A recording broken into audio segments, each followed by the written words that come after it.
Hi, this is Chris from the Stephanie Miller Show. Please enjoy this exclusive clip from Political Voices Network. I just seriously have been on fire on Threads. I frequently tweet, like and retweet and print your tweets or threads. You said, well, you wrote a great piece this morning, but you said maybe I'm old-fashioned, but when someone promises a bloodbath if they're not elected, that's a terrorist threat and should be investigated as such. That is the big fear, isn't it? Just the numbness that we've all, succumbed to about Trump and stuff he says. Yeah. And then he had another moment where he said Biden beat Obama by a lot. And the whole crowd, you could see, just got, these are maggots, and they're all confused and like, what? Yeah. He also claimed that there was a tape of his conversation with Zelensky, and that when it was played for Nancy Pelosi, that it proved that he was completely innocent of anything. Right. There's no friggin' tape. No tape exists. He said that twice this weekend. Yeah. Alexander Vindman just posted. Yeah, Liz Cheney just called him out on his lies about the J6 committee, and his response was she needs to be executed. And we're just numb to that, right? Sorry, go ahead. Vindman said no. It's just the kind of the pile up of lies. I'm sitting there and sometimes we think, how can a population in a country like North Korea, for instance, just so willingly be oppressed? And it's not that they are all, under the thumb of the government. They are. But many of them, that's all they know. That's what they believe. They believe in all the lies, and nothing will change their mind. We talked about this yesterday, that this really is, it's like Barb McQuaid's new book. Victor, she and I were talking about the war, against disinformation. That, there was a Trump supporter we just played last week, Ruth, that's like, I just, want to thank President Trump for the $35 insulin. I have diabetes. And, it makes us all pull our hair out, It's like, or the Trump's like, if you elect up Biden, your Social Security's gone, when he's the one on tape saying he would cut Social Security, and Biden has said the opposite. I mean, this is where we are. And it's the same threats that he's been making for years. Oh, it's a Flintstones background. It's like violent threat, right? Lie, then mental, decline to the point of what? And then rinse, lather, repeat. Right. Yeah. I mean, and the thing is that you'd think that people would wake up, but no, they like it. They like it. They like it because, he sticks it to the immigrants. That's what they like. Bob Schooley sort of echoed your piece. He tweeted, I would never bet against Trump inspiring more wackadoos to violence, but he did practically beg for angry mobs to swarm his various indictment appearances, and the turnout was unimpressive at best. I mean, this is what I was saying to Chris, where we have to be, aware and vigilant of the threat of violence, but not cower to the bullies. Right? I mean, you said, regarding bloodbaths, let's remember what Trump said would happen if Biden was elected in 2020. That didn't happen. And I just have to read your first, because Republican presidential nominee and filled garbage bag with a bewigged, rotting rump roast on top, Donald Trump loves to promise that violence and horror is coming unless he's elected. Forget that actual horror and violence happened while he was president. Oh no, we're supposed to look back on the riots and disease 4 years ago and nod like the delusional that yes, we're better off now than we were then. And you say the thing is, though, Trump promised the same thing 4 years ago if Biden defeated him. Spoiler alert, none of that happened. And you just went through all of it. He'll destroy your energy jobs in Pennsylvania. Well, employment was 7.4. It's currently 3.4, right? I mean, that's all we can do is just be fact tennis ball machines now until November. But the thing is like it wasn't just it wasn't just the lies and misinformation. It was he created this whole scenario of a United States that will crumble into flames and murder if Joe Biden was elected. And various scenarios I can't read on my little family radio show, but go read his filthy scribblings. Yeah. And now that's the thing is now he's got to also make people believe that lie that is going on. So that's why you have people saying, well, I would never go to the hellholes of California or New York. Yeah. They're just full of crime. Yeah. And it's like, no. None of this has happened. Yeah. Nothing he said would happen has happened. Yeah, you've talked about a lot of people talking about, coming here and going, what a great time they had in New York. And you're like, Yeah, New York's kind of a great city. Like, okay. Yeah. This is that's my little warm hug every once in a while. Is this group called New York Tourist Tips that are all these people from around the world that come to New York City and post their like, here's this amazing time I had. Oh my God, I love it here. I felt so safe.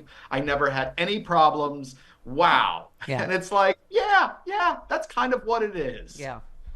All right, because when I think of you, I think of balls. You are a tennis ball machine of facts. You said virtually the only actual terrorism during the Biden administration came from MAGA troglodytes and threats from Trump himself. The anarchy that might come has always been from Trump's terrorist organization. Thank you. You said you get the idea. Trump promised the collapse of civilization. All we got were more jobs, lower crime rates, booming infrastructure spending. You said if there's a bloodbath after Biden victory in 2024, it won't be because of Biden. It'll be because of Trump's idiot hordes who think they have to burn the country down. And you know what, Rude? We'll deal with that if that happens. You know? Yeah. And again, like Bob Schooley says, and I've said a number of times, is there's not going to be any kind of mass thing. There's not going to be. There just simply won't be. But there will be the random crazy that will do things and that has done things. He promised a rise in Islamic terrorism, that there would be Islamic terrorists coming through the border and attacking the country. And no, the only people that have attacked the country are his followers. Well, if you want to calm yourself, just look at a crowd at any MAGA rally. Meal Team 6 on their scooters, and you're like, okay. They won't even get through New Jersey with the toll booths. It's like, I don't have any change. I got to stop again. Okay. Their ankles would snap. Is there a Cracker Barrel here? Yeah, their ankles would snap trying to walk further than a block or two.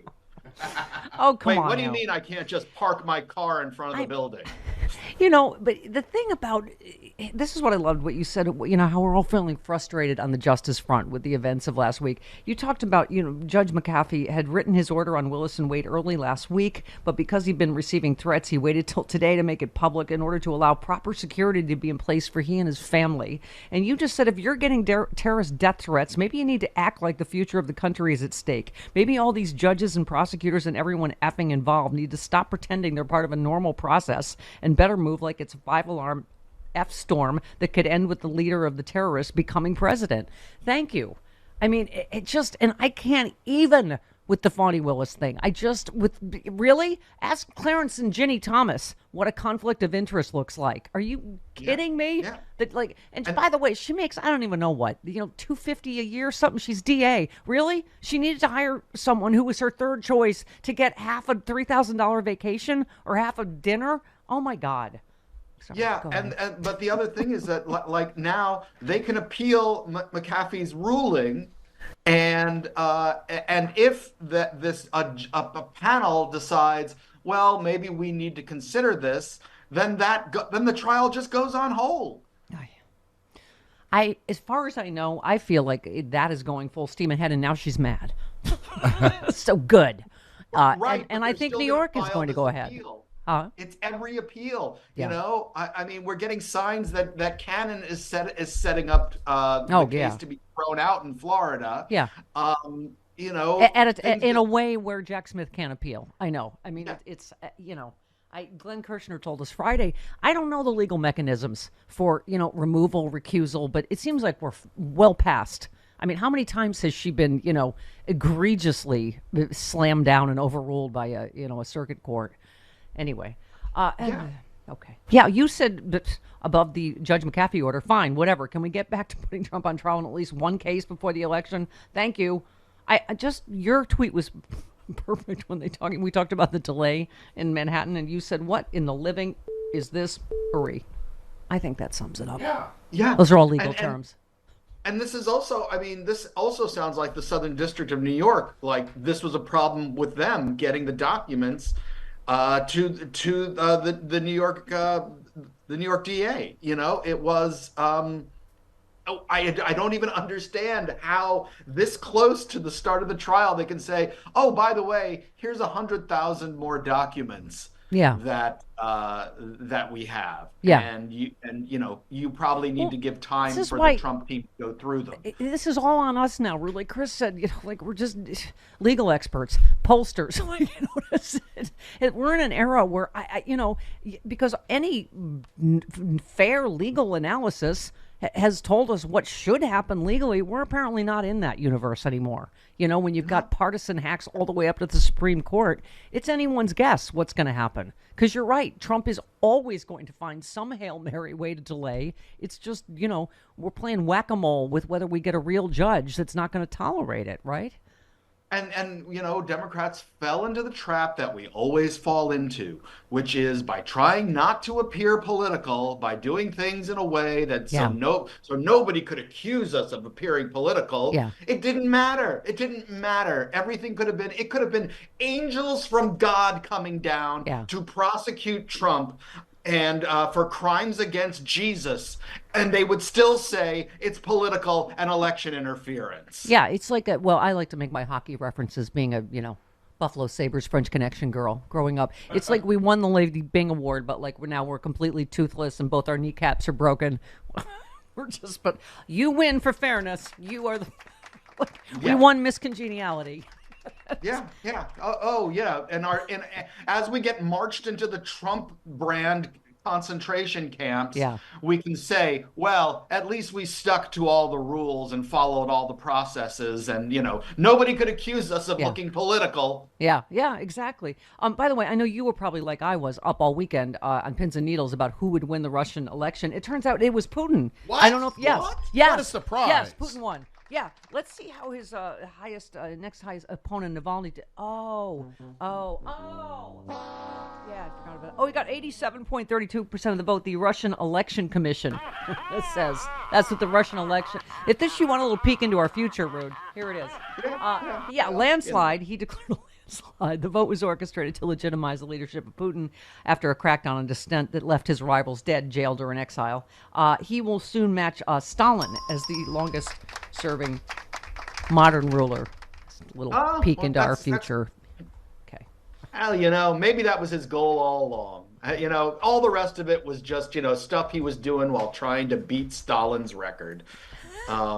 Although if he gets to take over Ukraine, there's a good chance he will beat Stalin in other ways. And we end on a dark scene. Okay, but I'm just saying, whatever scares us, gets us to the poll in unbelievable numbers. I was saying, if they can turn out in the thousands at Navalny's funeral, that takes some real courage. Then we can turn out in November and stop this, as you would call it. And let me just say, you gotta be kind of a punk ass bitch if you are if you won't have any opponents run against you. Yeah. What a little P word he is. That just shows you're a coward. Yeah. All of these dictators that do that have these mock elections to try to pretend that the people love them. Yeah. What little bitches We they gotta are. We gotta grab him by the Putin in November and grab that vagina-necked orange hole. He has his neck looks like a vagina. How much? We've been there before with Reagan. Yeah, it's true. It's true. Okay. Reagan, it just looked like an empty scrotum hanging there with Reagan. Okay, don't get into your, skull zombie Reagan bit because you're just go away now. No, goodbye. We love you. But you could have totally fingered that neck. Ow! This is true. Stop. This is very true. We linked to his for whatever reason. Yes. Goodbye.